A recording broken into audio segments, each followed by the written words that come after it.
मराठी रंगभूमीवर 30-40 कलाकारांचा ताफा, भला मोठा सेट, या पठडीतील नाटकं कोणे एकेकाळी येत असत. पण मालिका आणि चित्रपटांमध्ये कलाकार व्यस्त झाल्यानंतर त्यांच्या तारखांचा घोळ सांभाळण्याच्या भीतीने निर्माते 2 आणि 3 कलाकारांच्या संचात बसणारी नाटकं करू लागले.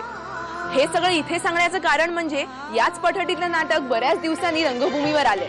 नाटकाचं नाव आहे आपण ह्यांना पाहिलत का. जागी झाली पोपटचा तांबड फुटाय लागलं, जागी झाली पोपटचा तांबड फुटाय लागलं. तुझं पाय बाजूला काढ, पाणी संपायला लागलं. तुझं पाय बाजूला काढ, पाणी संपायला लागलं.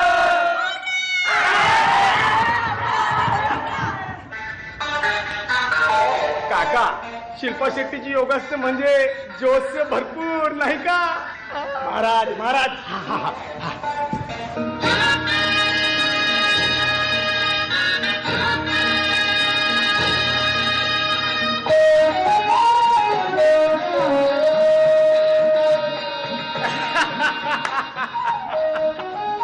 अक्षय कुमारला नाही झेपलं बघा, तुमच्या दोघांना झेपतंय का.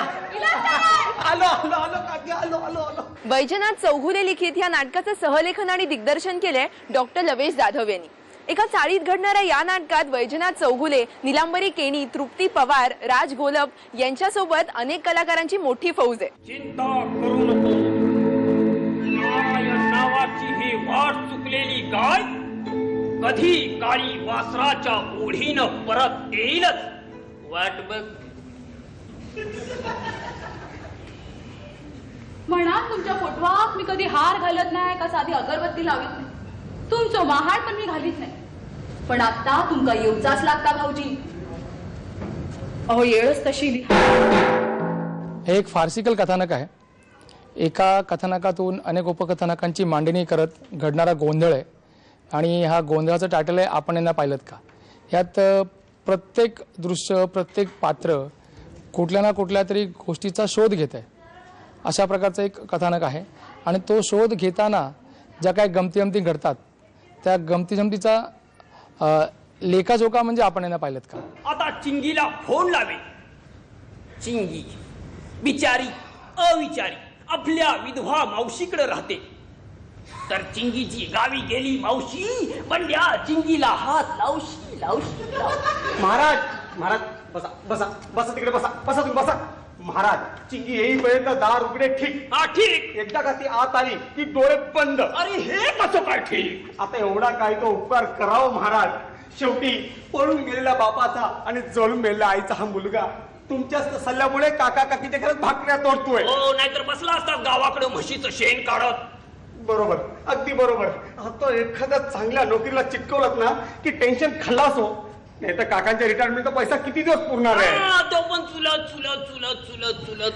चिंगे चिंगे चिंगे, आता ये गे लवकर बाई. याला धीर धरवत नाही. ह्या घरात एक शो चालू आहे, मनी शोध चालू आहे. म्हणजे या घरातली जी लिडिंग स्त्री आहे दुर्गा परब, तिचं गोट्या महाराज नावाच्या मांत्रिकावर किंवा महाराजांवरती असलेलं जी श्रद्धा आहे त्याने दिलेल्या मणी हरवल्यामुळे घडणारा गोंधळ. यातला जो साईड हिरो आहे मण्या, त्याचं मणीवरचं प्रेम आणि त्या मणीच्या वडिलांनी त्याला केलेला विरोध, तो एक मणी प्रॉब्लेम. त्यानंतर त्या वडिलांचा शोध, असा वेगवेगळ्या अंगाचा शोध घेत हे कथानक त्या चाळीमध्ये घडतं. अरे बंड्या, मनी काय हा? मनी काय गेला मी? अहो मनी काय गेला? मनी काय गेला? मनी काय गेला? अरे बंड्या, मनी काय हा? मनी काय गेला? मनी मनी बंड्या!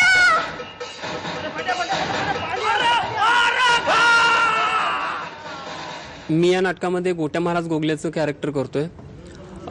हा या कथानकाचा मुख्य म्हणजे सूत्रधार आहे की जो हे कथानक पुढे नेण्याला म्हणजे मदत करतो. आणि या नाटकामध्ये असणारा मन्या आणि बंड्या हे जी 2 लीड कॅरेक्टर आहेत आणि काका, या 3 कॅरेक्टरनाच तो फक्त सदैव दिसतोय, बाकीच्यांना तो दिसत नाहीये. दुसरी गोष्ट अशी की या नाटकामध्ये इतर जे कॅरेक्टर आहेत त्यांच्या पर्सनल बाबीमध्ये तो म्हणजे ढवळाढवळ करत असतो. आणि वेगळ्या प्रकारचा महाराज आहे की त्यांच्या बरोबर ती एन्जॉय करणारा किंवा काकी आल्यानंतर तिच्या सारखं वागणारा किंवा काकांना बाकीच्या त्यांच्या गोष्टीमध्ये मदत करणारा असा हा महाराज आहे. केलंस ना माझं काम केलंस ना. मी तुझ्या कुठच्या कामाला कधी नाही म्हटलंय का? अगं लाजू नको का बाई. तू मणी सापडला का ते आधी सांग. मनी सापडला पण नाही आणि सापडली पण नाही. अरे बाबा असे कोडे घालू नको ना बाई. अरे मी त्या मेजर काकांच्या घरी गेलेले. हा. त्या बाहेरून कुलूप आणि खिडक्यातून बंद. मंद आहे माझा सासरा. मंद नाही, चांगला हुशार आहे तुझा सासरा.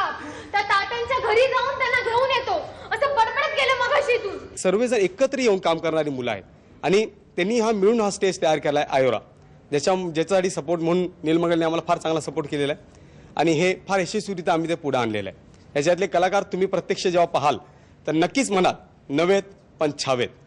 आणि एक महत्त्वाची गोष्ट म्हणजे नीलमंगल आणि आयोरा हे फक्त जस्ट सुरुवात आहे आमची. आगे आगे देखो होता है क्या. माझ्या बायकोला हात लावलास. अरे तिच्या वर केलास.